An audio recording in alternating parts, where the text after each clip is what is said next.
Ang pagpapatuloy. Matapos ang nakakagagong kaganapan na ito na nagsanhi ng muntik na pagkahimatay ni Dukay Bibiyong. Makikita naman natin sa isang pasilyong ito si Kim Duk-jo na habang masaya at sarap na sarap sa kanyang kinakain na hita ng ground rat. Napapatingin ito sa taas dahil ang Dukay Bi na si Biyong ay nagtatalak sa kanya na tinatanong siya kung nasisiraan na ba siya ng ulo, at kung alam ba daw niya ang kanyang ginawa na hindi naman pinapansin ng ating bida habang tuloy lamang sa pagkain. Sinabi pa nga ng Dukay Bi na ang kanyang ginawa daw ay hindi isang sulat na pwedeng mabura kapag nagkamali dahil ang sinira daw niya ay ang idolo ng mga constellations. Dagdag pa ng Dukay Bi habang makikita ang ating bida na naiingayan na dito na gusto ba daw ng ating bida na makita ang kanyang channel na magkasira-sira. Sinagot na lamang iyon ng ating bida na huminahon daw itong si Dukay Bibiyong. Sa isip ng ating bida ay lahat daw ng mga idol ay nakatago sa pamamagitan ng kapangyarihan ng kani-kanilang mga constellations. Kapag daw ang kondado ay nasira, makakakuha ka ng skill o kaya naman item na pagmamay-ari ng dating gumagamit nito na constellation. Sinabi pa dito ni Kim Duk-jo habang nag-charge ng kanyang cellphone na kailangan daw niya ng skill ng Great Monk para sila ay makapasok sa Chungmuro. Ginamit pa nga daw niya ang mabilisang paraan na sinabi sa TWSA dahil masyado nga daw matagal masira ang seal kapag normal na bagay ang gagawin. Habang paalis na nga dito si Kim Duk-jo para kitain na ulit ang iba ay tinanong ng Dukay Bi sa kanya kung ano daw ba ang gagawin nito, kapag ang constellation na si Bald Leader of the Peasants Army ay nagsalita. Sa takot pa nga ng Dukay Bi ay gusto nitong usarado na lamang ang kanyang channel kapag nangyari yun. Habang tuloy sa paglakad si Kim Duk-jo ay sinabi naman nito sa Dukay Bi kung paano ba daw niya iyon tatawagin ng Bald kung yun nga daw ay isang national hero. Hindi naman iyon matanggap ng Dukay Bi na pasiga na sinabi sa ating bida na ang katulad daw niyang tao ay walang karapatan na pangaralan siya sa mga gusto niya. Pagkasabi ng ganon ng Dukay Bi ay agad na nagpaabot ng mensahe ang constellation na nakasuot ng balabal na ito daw talaga ay galit sa ginawa ng ating bida. Etong si Prisoner of the Golden Headband naman ay parang papatalak na lang ng kanyang bibig. Ilang sandali pa ay nakabalik na ang ating bida sa buong tropa habang may nilalapang panghita ng ground rat. Naabutan nito si Nayeon Song na hirap sa pagpapaliwanag sa nasa tabi nitong si Hwaewon kaya natuwa ito nang makita na ang ating bida. Ganon din naman itong si Hwaewon at sa pagkatuwa pa nga nito ay pababa pa lamang itong si Kim Duk-jo ng hagdan ay nagtanong na agad ito ng masaya kung kumusta daw ba ang kanyang lakad. Dagdag pang tanong ng dalaga kung sa simbahan ba daw ito pumunta o sa isang templo. Hindi naman na iyon sinagot ng ating bida at sinabi na lamang na meron daw siyang isang bagay na ibibigay dito. Namamangha naman ang iba na hindi na makapaghintay sa mga item na dala ng ating bida. Ilang sandali pa ay makikita itong si Hwaewon na parang napapangitan sa kanyang suot na robe na sinabi pa niyang sobrang luma na at hindi maganda ang itsura. Kaya nagtanong pa ito kung yun daw ba talaga ay makapangyarihan na relic na dating pagmamay-ari ng isang tanyag na lalaki. Kasunod noon ay pinakilala na din ang item na may pangalang Robe of the Great Monk Samyong. May grade itong B at may kakaya ng mapataas na maramdaman ang hustisya at mapataas din ang pagkagusto sa isang bagay. Ilang sandali pa ay napagdesisyonan na ng buong tropa na magpatuloy na papuntang Chungmuro Station. Habang naglalakad sila ay tinatanong ni Kim Duk-jo sa walang alam na si Hwaewon kung narinig na daw ba niya ang tungkol sa isang lalaki na may bansag na The Great Monk Samyong. Agad naman iyon sinagot ng walang alam na si Hwaewon kung sino daw ba iyon. Sa pagkasabing iyon ng ganon ni Hwaewon ay agarang nagpaabot ng mensahe ang constellation na nakasuot ng balabal na nagulat daw ito ng matindi sa sinabi ng incarnation na si Hwaewon. Sa tahimik laman ng lugar ay narinig ni Yoo Sang-ga ang usapan ni Kim Duk-jo at Hwaewon at masayang nagtaas ng kamay na parang may alam sa tinatanong ng ating bida. Sinabi ni Sang-ga na kilala niya daw yun dahil napag-aralan nga daw niya iyon noong pinag-aaralan niya ang Korean history. Sa pagtaas nga ng kamay na iyon ni Sang-ga ay makikita ang isang item na bracelet na dala din ng ating bida kasama ng robe. Nagngangalan ang item na ito na The Praying Beads of the Great Monk Samyong, may grade itong B at ito ay may kakahayang mapabilis ang pagbalik ng gumagamit sa mana nito. Sinabi pa ni Sang-ga na ang monk nga daw na iyon ay galing pa sa Mid-Joseon Dynasty at pinagtanggol ang Korea noong kasagsagan ng pananakop ng mga Japanese. Nanalo nga daw sila doon sa labanang pinangalanang The Battle of Noanyong and Agwandong. Sa napakarami namang kaalamang iyon na nasabi ni Sangal ay nasabi na lamang ng ating bida habang naglalakad sa madilim na lugar na ito, na ang katalinuhan nga daw ng dalaga na si Sangal ay nagniningning kahit sa apocalypse.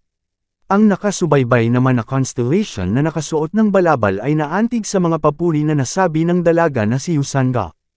Sinabi na nga dito ng ating bida na ang mga item daw na binigay niya kanina ay napalulooban ng kapangyarihan ng tanyag na monk.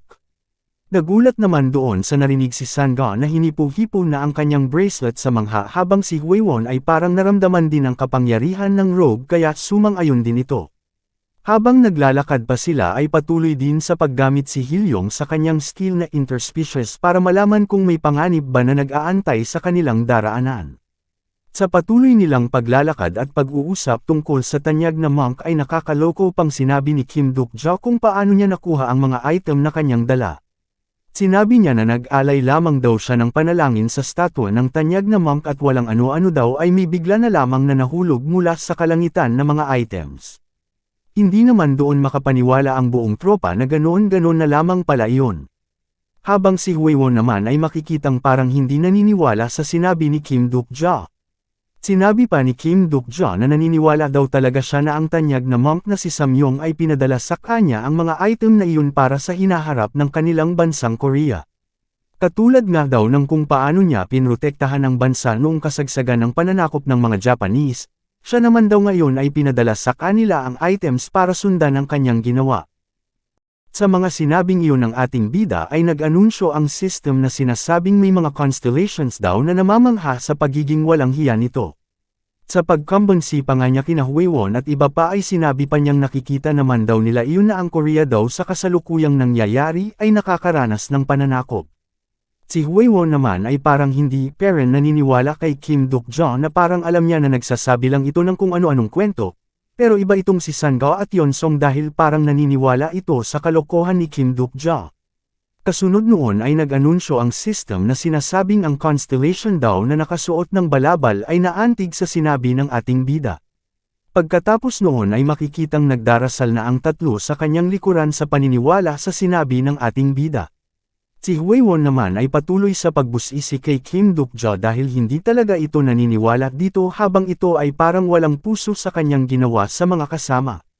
Tinanong pa nito kay Dukay Bibiyong na makikitang parang kalunan kung masaya na daw ba ito.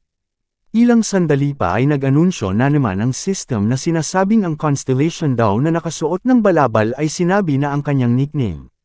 At itong constellation na si Bold Leader of the Peasants' Army ay pinapatawad na siya sa kanyang mga kalapastanganan. Sa isip ni Kim Duk-ja, ang kapangyarihan daw at yaman ng mga constellations ay nae-impluwensyahan ng kanilang katanyagan. Umakto nga daw siya na parang di nag-iisip pero wala nga daw constellation ang papalampasan ang katulad ng ginawa niya na papuri sa kanilang pangalan.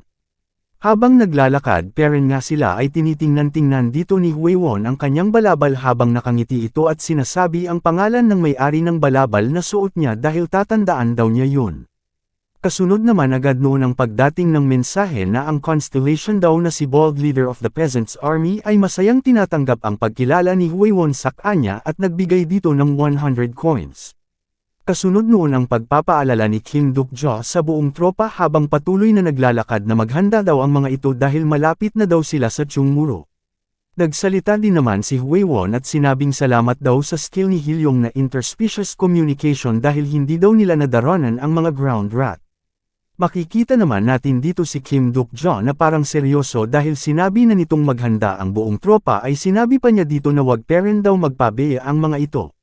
Pagkasabi ng ganon ni Kim Duk-ja ay sinabi pa nito sa kanyang isip na malapit na daw sila sa Chungmuro at yun daw ay anumang minuto ay lalabas na. At yun na nga ang biglang pag-anunsyo ng system ng bagong senaryo na dumating. Kasunod noon ang dali-daling pagsigaw ni Kim Duk-ja na manatili daw sila sa kanyang likuran na parang kakaiba at delikado ang senaryo na ito kumpara sa iba. Ang senaryo na ito ay isang sub at may titulong Illusory Prison. May kategorya itong sub at may hirap na DTF. Para naman magawa ito o matapos ay kailangan nila itong matakasan bago matapos ang tinakdang oras. Dapat lamang itong magawa sa loob ng 1 oras at sa makagawa naman nito ay magkakaroon ng 300 coins bilang pabuya. Sa hindi naman makatapos nito ay magkakaroon ng parusa na hindi pa napagdedesisyonan. Sa napakalakas na hangin na ito na paampas sa buong tropa ay tinanong ni Huiwon kung ano daw kaya iyong illusory prison.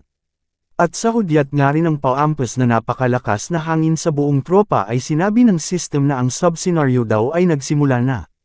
Alalang-alala nga ang lahat sa kakaibang senaryo na kanilang kakaharapin dahil sa sambulat nito na malakas na hangin.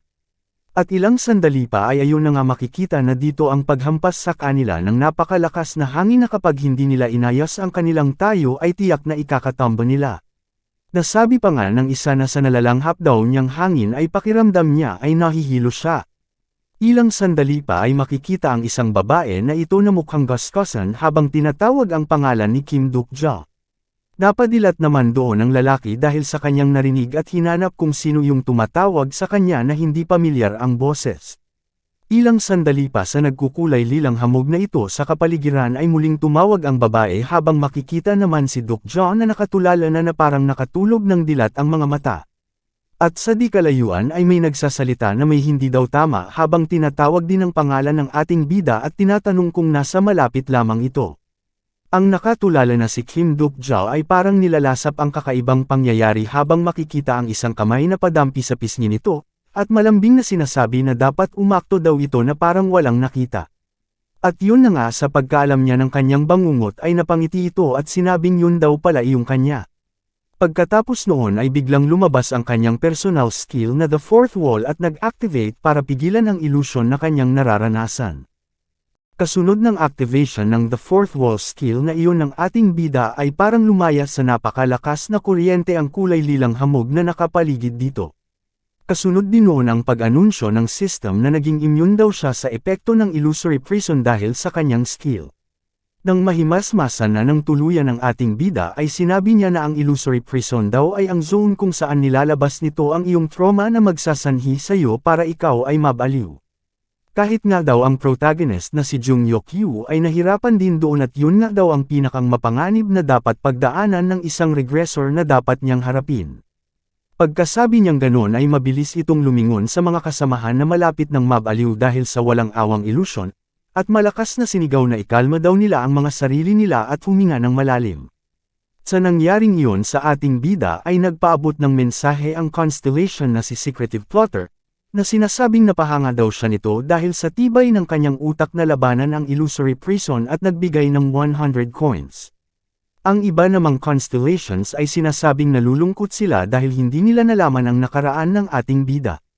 Ilang sandali pa ay naalarma na ang ating bida dahil nagsisisigaw na ang iba nitong mga kasamahan at nagsisilita na parang may kanya-kanyang kausap. Makikita na nga natin dito ang takot na si Yeon Song at sinasabing sa kanyang nakatataas na siya daw si Private Yeon Song Lee, at hindi daw niya nakuha o hindi naintindihan ang instructions sa kanya. Si Huiwon naman ay makikitang galit na itinaas na ang kanyang sandata para saktan ang kaaway na tinawag pa niyang mga gago. Makikita din naman dito si Hilyong na walang tigil na humihingi ng patawad sa kanyang ina habang tinatakpan ang dalawang tenga nito. Mula nga doon sa nakitang iyon ay napapamura ang ating bida na nasabi pang nahuli na daw siya. Pagkatapos noon ay dun ko na din po muna tinatapos ang ating series. Nawa po ay abangan nyo ang susunod nating episode at mag-comment po para maisama sa susunod nating video. Maraming salamat po lalo na sa mga lodi kung tunay na walang sawang nanunood sa aking mga video. God bless you all.